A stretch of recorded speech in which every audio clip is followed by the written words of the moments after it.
अकेलेपन में एनर्जी बढ़ती है। अगर आप सेल्फ की एनर्जी से भरे हैं, तो वह एनर्जी आपसे बाहर बहती है और आपके आसपास के सभी लोगों को पोषण देती है। आपको इस ताकत को बाहर की तरफ भेजने की जरूरत नहीं है। यह एनर्जी अपने आप बहेगी। जब थॉट्स उठें, तो जैसे ही थॉट आए, ये पूछकर उन्हें बढ़ने से रोकें, यह थॉट किसे आ रहा है?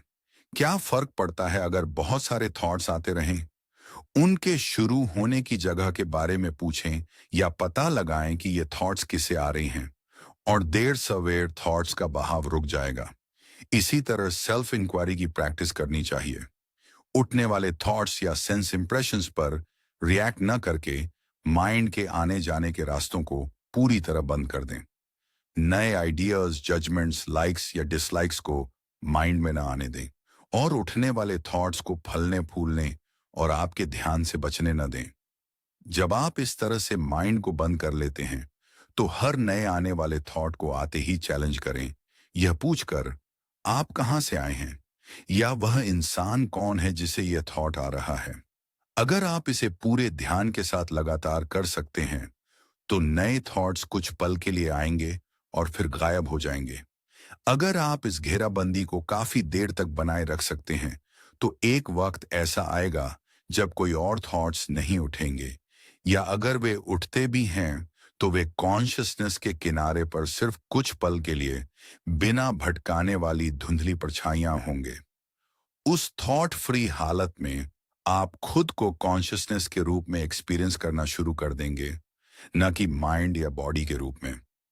हालांकि अगर आप कुछ सेकंड्स के लिए भी अपनी चौकसी कम कर देते हैं और नए थॉट्स को बिना चैलेंज किए बचने और बढ़ने देते हैं, तो घेराबंदी हट जाएगी और माइंड अपनी पुरानी ताकत कुछ या पूरी तरह वापस पालेगा।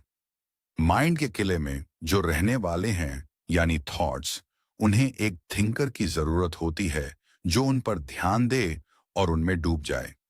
अगर यह थिंकर उठने वाले थॉट्स से अपना ध्यान हटा लेता है या उनके बढ़ने से पहले ही उन्हें चैलेंज करता है, तो सभी थॉट्स भुखमरी से मर जाएंगे। आप खुद से बार बार पूछकर उन्हें चैलेंज करते हैं, मैं कौन हूं, या वह इंसान कौन है जिसे ये थॉट्स आ रहे हैं। अगर चैलेंज को असरदार बनाना है, तो आपको उठने वाले थॉट के थॉट्स की एक पूरी नदी बनने से पहले ही उसे रोकना होगा। माइंड सिर्फ थॉट्स और उन्हें सोचने वाले थिंकर का एक जमावड़ा है। थिंकर ही वह आई थॉट है, वह सबसे पहला थॉट जो बाकी सबसे पहले सेल्फ से उठता है, जो बाकी सभी थॉट्स के साथ जुड़ जाता है और कहता है, मैं यह बॉडी हूं। जब आप लगातार इंक्वायरी के जरिए या उन पर कोई भी ध्यान ना देकर उन्हें सोचने वाले थिंकर को छोड़कर बाकी सभी थॉट्स को जड़ से खत्म कर देते हैं, तो आई थॉट दिल में डूब जाता है और सरेंडर कर देता है और अपने पीछे सिर्फ कॉन्शियसनेस की अवेयरनेस छोड़ जाता है। यह सरेंडर सिर्फ तभी होगा जब आई थॉट उठने वाले थॉट्स के साथ जुड़ना बंद कर देगा। जब तक ऐसे भटके हुए थॉट्स मौजूद हैं जो आपके ध्यान को अपनी तरफ खींचते हैं या उससे बचते हैं, आई थॉट हमेशा अपना ध्यान अंदर के बजाय बाहर की तरफ ही रखेगा। सेल्फ इंक्वायरी का मकसद आई थॉट को अंदर की तरफ सेल्फ की ओर ले जाना है। यह अपने आप हो जाएगा जैसे ही आप अपने उठने वाले किसी भी थॉट्स में दिलचस्पी लेना बंद कर देंगे। माइंड सिर्फ एक परछाई है। इसे खत्म करने या कंट्रोल करने की कोशिशें तब तक कामयाब नहीं हो सकती जब तक यह यकीन बना रहता है कि माइंड असली है और इसे फिजिकल या मेंटल हरकतों से कंट्रोल किया जा सकता है। माइंड कंट्रोल टेक्निक्स के जरिए अपने परछाई जैसे थॉट्स और परछाई जैसे माइंड्स के पीछे मत भागें। इसके बजाय परछाई वाले माइंड के सोर्स पर वापस जाएं और वहीं रहें।